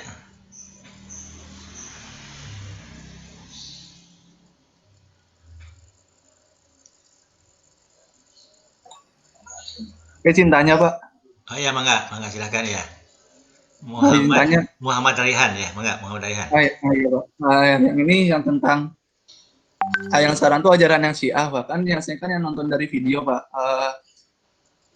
Itu yang Syiah yang tentang yang menyakiti yang diri sendiri Pak, yang sampai yang darah-darah itu yang katanya itu yang untuk yang hapus dosa. Itu Ya. gimana? Oke. Menjelaskan Pak. Nah, kalau benar ya, kalau itu benar, Ya. menurut Anda gimana? Seandainya benar. Salah Pak, yang menurut saya Pak, yang salah kan yang menyakiti. Betul, ya salah. Bapak juga sama salah ya. Kalau benar, Ya, tapi apa itu benar? Pertanyaannya apa itu benar? Nah, jadi apakah berita itu benar? Ya. Karena zaman sekarang banyak hoak ya, banyak hoak, Ya. banyak fitnah, banyak. Nah, apa itu benar gitu kan? Masa ada manusia begitu sih? Masa ada orang melukai dirinya gitu kan? Masa ini kita pakai akal sehat saja, akal sehat ya. Adakah orang yang melukai dirinya gitu kan? Ada nggak kira-kira gitu kan? Nah itu ya, jadi ini pertama itu kalaupun benar ya, ini kalau benar ya, kalau benar itu salah ya. Tapi dengan kesalahan itu apa boleh kita mengkafirkan? Boleh nggak? Oh kafir kalau gitu. Karena orang itu melukai dirinya maka dia kafir, boleh nggak? Menuduh kafir? Nggak boleh. Nggak boleh ya, jadi nggak boleh. Kalau benar ya, kalau benar. Iya. Nah jadi kalau yang Bapak tahu, ini yang Bapak tahu ya, yang itu tidak benar. Tidak benar sama sekali itu. Itu biasanya disebarkan oleh orang-orang yang suka menuduh orang lain kafir ya. Itu yang Bapak maksudkan. Ada golongan-golongan sejak hanya 25 tahun setelah Nabi wafat, ada orang-orang Islam, golongan-golongan Islam yang suka mengkafirkan golongan Islam lainnya. Nah, antara lain seperti ini. Jadi menyebarkan berita bohong gitu ya, hoax. Jadi mereka tidak peduli apa ini bohong atau tidak. Pokoknya demi membangun kebencian orang-orang Islam, disebarkanlah itu.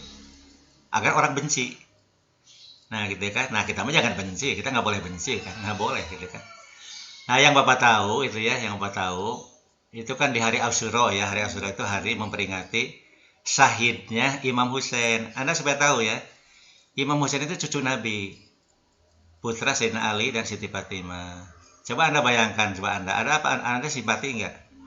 Anda sedih nggak coba ya? Imam Husain itu pergi ke Irak ya dari Madinah. Pergi ke Irak dari Madinah. Di tengah jalan, Imam Husain satu keluarga ya, supaya Anda tahu ya. Imam Husain satu keluarga, cucu Nabi semuanya. Cucu cicit Nabi ya, cucu cicit Nabi, satu keluarga yang berjumlah 73 orang ya. Yang berjumlah 73 orang, semua laki-lakinya dibantai, dibunuh. Jadi Imam Husain itu pergi ke Irak, dihadang oleh ribuan tentara. Agamanya Islam tentara itu ya, agamanya Islam juga. Ribuan tentara dihadang, pakai pasukan berkuda, bawa panah, bawa senjata-senjata modern lah kalau zaman sekarang gitu ya. Sementara Imam Husain hanya ya orang di zaman dulu bepergian itu bawa pedang gitu ya, pedang biasa aja, pedang keamanan untuk sekedar menghindari perampok gitu kan, untuk menghindari perampok, menghindari binatang buas gitu kan. Nah 72 orang berangkat ke Kufah itu sekitar dekat Baghdad ya, dekat di Irak. Nah berangkat ke sana. Di tengah jalan menjelang sampai di Kufah, yaitu di daerah Karbala, di padang pasir, dikepung oleh tentara yang jumlahnya ribuan orang, pasukan berkuda.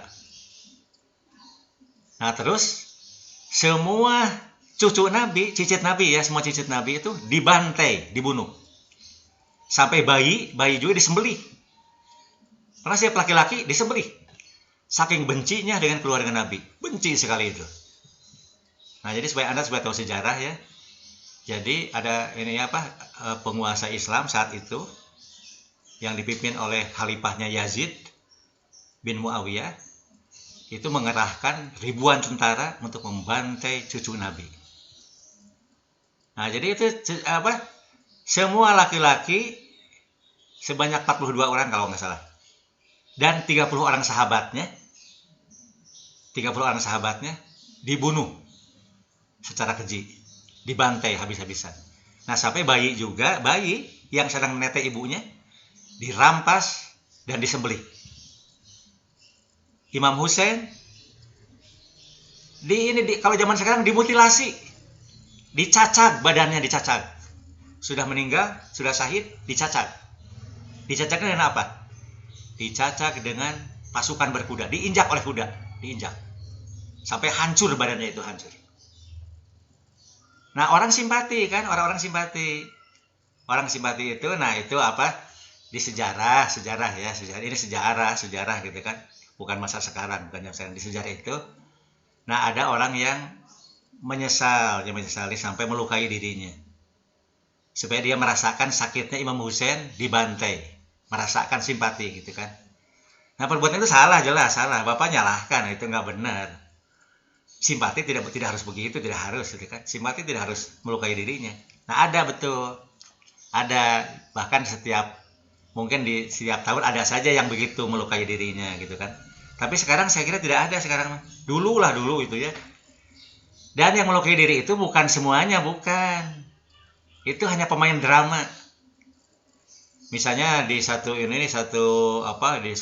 masjid ya, masjid besar, masjid agung lah, di Istiqlal misalnya gitu kan. Nah, ada drama gitu kan. Ya, pemainnya katakan 5 orang main gitu kan. Nah, dia itu melukai dirinya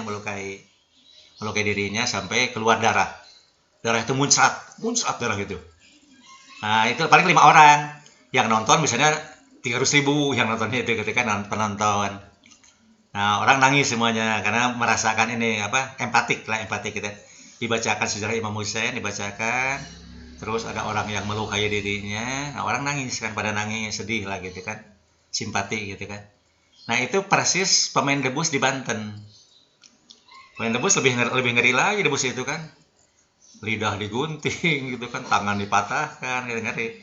Tapi setelah selesai main debus kan, lidahnya kembali lagi, tangannya kembali lagi. Sama di Syiah juga. Yang pemainnya itu setelah selesai bermain drama itu, ya badannya kembali normal, kembali sehat lagi. Ya kalau Bapak nilai ya mirip-mirip pemain debus di Banten, mirip gitu kan. Tapi itu bukan semuanya, itu hanya ya kalau ada misalnya di situ masjid terbesar di Indonesia semacam Istiqlal semacam gitu kan. Nah, itu yang penuh masjid itu gitu, penuh sesak. Nah, yang mainnya 5 orang, yang mainnya gitu ya. Yang melukai dirinya itu 5 orang. Tapi itu setelah selesai main sembuh lagi, nggak ada darah sedikit pun. Ini pun yang bekas luka-lukanya rata lagi. Nah, tapi oleh orang-orang yang hobi bermusuhan gitu kan. Ada kan orang yang hobi bermusuhan ya. Nah, itu disebar-sebarkan kepada orang yang tidak tahu. Kalau yang tidak tahu tidak tertipu dengan berita itu, tidak gitu kan. Nah, itu karena memang itu melestarikan permusuhan, melestarikan ya. Anda jangan Imam Ali saja kan dibunuh. Imam Hussein kan dibantai. Keluarga Nabi dibantai. Sehingga keluarga Nabi yang hidup itu hanya seorang. Waktu itu di Karbala ya. Karena beliau sakit dan dilindungi oleh bibi-bibinya, yaitu putranya Imam Hussein, ya, namanya Imam Ali Zainal Abidin. Nah, itu dilindungi sekali gitu kan, sampai tidak bisa direbut oleh tentara itu, tidak bisa. Jadi yang hidup itu, makanya sekarang kan banyak turunan Nabi sampai sekarang banyak ya. Kenapa banyak? Karena ada orang yang hidup seorang. Nah, itu yaitu Imam Ali Zainal Abidin yang hidup. Nah, yang 42 orang dibantai, dibunuh semuanya. Ini putra Imam Hussein, Imam Hasan gitu kan, yang putra Zainab, Ummu Kulsum gitu kan, dibunuh semuanya, dibantai. Nah, itu jadi simpati pada itu gitu kan, jadi itu memang berlebihan ya. Bapak tidak setuju. sama sekali nggak boleh sama sekali begitu gitu kan, tindakan melukai diri itu nggak boleh gitu kan.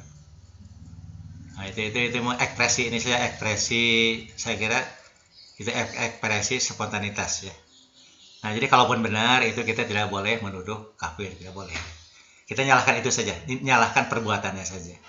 Bahwa perbuatan melukai diri karena bersedih mengenang syahidnya cucu Nabi Imam Husain, salah gitu kan, nggak boleh gitu lah. Ya biasa-biasa aja, kalaupun mau kan ya kita ini mendoakan saja kan, kalau mau kan mendoakan gitu kan, tidak perlu begitu gitu kan. Nah tapi yang Bapak tahu itu cenderung fitnah itu ya, penuh hoax, fitnah gitu kan. Itu yang anda kalau mau Anda tahu, Anda lihat aja ya, coba hari Asyura di Indonesia. Orang-orang Syiah kan suka ngadakan hari Asyura. Apa mereka melukai dirinya? Tidak ada seorang pun melukai dirinya, nggak ada seorang pun itu. Makanya itu ada di sejarah tempo dulu lah, gitu, tempo dulu. Dan itu pun hanya pemain drama yang melukai diri, itu hanya pemain drama saja. Itu pun yang punya ilmu khusus, ya ilmu semacam ilmu debus lah gitu kan. Yang setelah main selesai sembuh lagi, tidak ada, seperti tidak pernah luka sepertinya gitu kan. Nah itu yang Bapak tahu itu kalau Anda baca ada bukunya itu ya, di buku tentang itu bahwa itu pemain drama gitu kan, pemain drama. Dan itu ulama Syiah melarang gitu, ulama Syiahnya melarang. Mereka kan bukan ulama, yang melakukan itu bukan ulama. Kalaupun ada ulama, mungkin ulama yang ya ulama kelas bawahan lah gitu kan, kelas rendahan gitu kan. Ulamanya nggak melarang, ulamanya nggak boleh. Ulama Syiah melarang itu melukai diri, itu melarang sekali. Walaupun main debus, walaupun serba main debus dilarang, itu nggak boleh gitu kan. Nah tapi itu pernah terjadi dulu ya, dulu pernah terjadi. Kalau setelah itu nggak ada lagi, nggak ada. Nah tapi orang yang suka berselisih, suka bermusuhan, walaupun masa lalu seolah-olah masa kini, seolah-olah gitu kan, disebar-sebarkan. Nah jadi gitu ya, ini Muhammad Raihan ya.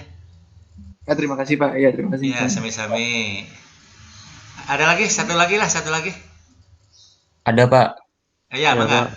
Mangga, silakan. Najuan Pak, izin bertanya. Ya, mangga. Kan Ya, ini soal orang murtad tuh Pak. ya, Kan ya. kan katanya orang murtad kan orang yang keluar dari Islam. Betul ya. Dia diminta untuk bertobat. Ya, Jika 3 hari tidak bertobat, hakim akan memvonis hukuman mati. ya. Itu tuh terjadi di masa apa aja sih Pak? Apakah sekarang masih terjadi Oh, hal-hal ya. hukum mati seperti itu tuh Pak? Ya, itu terjadi ya di masa lalu ya, di masa zaman kehalifahan Islam. Kehalifahan Islam ya, zaman kehalifahan Islam terjadi. eh jadi memang hukumnya begitu hukumnya. Karena ini dari Nabi kan, dari Nabi. Nabi kan di zaman Nabi ada orang masuk Islam gitu kan. Terus kalau dari Islam, maka dia diminta untuk bertobat gitu kan. Nah jika tidak tobat, artinya kokoh dengan ini keyakinannya gitu kan. Karena kan orang yang, supaya kita tahu ya, Islam itu agama yang Allah ridhoi kan. Islam itu agama yang Allah ridhoi kan.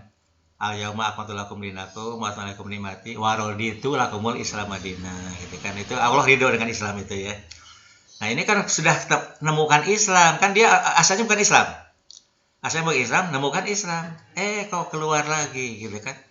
Kok kenapa yang sudah menemukan yang paling baik gitu kan, kok ditinggalkan gitu kan. Nah secara hukum syariat ya, dia diminta taubat, dan kalau tidak taubat dihukum. Walaupun di zaman Nabi tidak ada. Di zaman Nabi tidak pernah terjadi ada orang yang dihukum mati, tidak ada di zaman Nabi itu. Tapi ketetapan hukum syariat ya menetapkan begitu. Apa di zaman sekarang ada? Belum mendengar Bapak ya. Bahkan sepanjang sejarah pun langka itu mungkin kasusnya itu mah hanya ada di teori lah, di teori gitu kan. Di teorinya begitu teorinya. Kenyataannya enggak gitu kan. Nah, yang penting kita ya, kalau di zaman sekarang masih ada orang Islam pindah ke agama lain. Nah, kita pun jangan menuduh kafir, jangan ya. Kita tidak punya hak. Kita tidak punya hak karena kita ini bukan hakim kita mah ya. Kita bukan hakim. Jangan menuduh lah. Ya biarkan aja, kan kita nggak tahu juga gitu kan, nggak tahu juga, kepastiannya nggak tahu. Jadi ini ya karena Allah dalam Al-Quran ya, di antara ahli kitab saja ada yang beriman, ada gitu kan. Nah tapi kalau orang Islam keluar dari Islam, menurut Bapak ya. Ini lagi-lagi menurut Bapak ya. Pasti jadi penganut agama lain yang buruk lah gitu kan. Pasti jadi penganut agama lain yang buruk, yang tidak baik lah gitu kan. Karena orang yang keluar dari Islam kan pasti maaf saja ya, maaf saja. Pasti keberagamannya buruk lah. Agamanya itu pasti lemah gitu kan. Nah, sehingga mereka pindah gitu kan. Jadi bukan karena dia ahli agama Islam ya, terus pindah agama, nggak mungkin gitu kan. Jadi pasti yang pindah agama, yang keluar dari Islam itu orang yang tidak mengerti Islam. Menurut Bapak itu ya. Jadi tapi walaupun begitu, kita jangan menuduh dia kafir, jangan ya. Yang boleh menuduh itu hanya hakim, karena itu kan ada rambu-rambunya. Jika ditemukan 99 ciri kekafiran, masih ada satu ciri keislaman, kita harus vonis orang itu sebagai orang muslim kan. Kita gitu ya. Ya, terima kasih ya. Ini Nazwan ya, Nazwan Muhammad Galib, kemudian tadi Muhammad Rehan. Dua-duanya Muhammad namanya nih. Ada Muhammad jadi. Nah, tadi juga ya sudah yang memberikan kontribusi. Mudah-mudahan kita belajar terus ya, belajar terus. Nah, kalau Bapak salah, ini murni dari Bapak ya, murni dari Bapak salah. Karena Bapak manusia biasa yang tempat salah dan dosa. Tapi kalau Bapak salah itu bukan sengaja ya, Bapak hanya berusaha saja dan mohon ampunan kepada Allah. Mudah-mudahan Allah mengampuni saya, juga Anda gitu kan, semuanya. Dan kalau yang benar itu jelas-jelas itu dari Allah ya, yang benar itu. Ya, sekian saja ya. Assalamualaikum warahmatullahi wabarakatuh. Waalaikumsalam. Waalaikumsalam warahmatullahi wabarakatuh. Terima kasih, Pak. Sami-sami.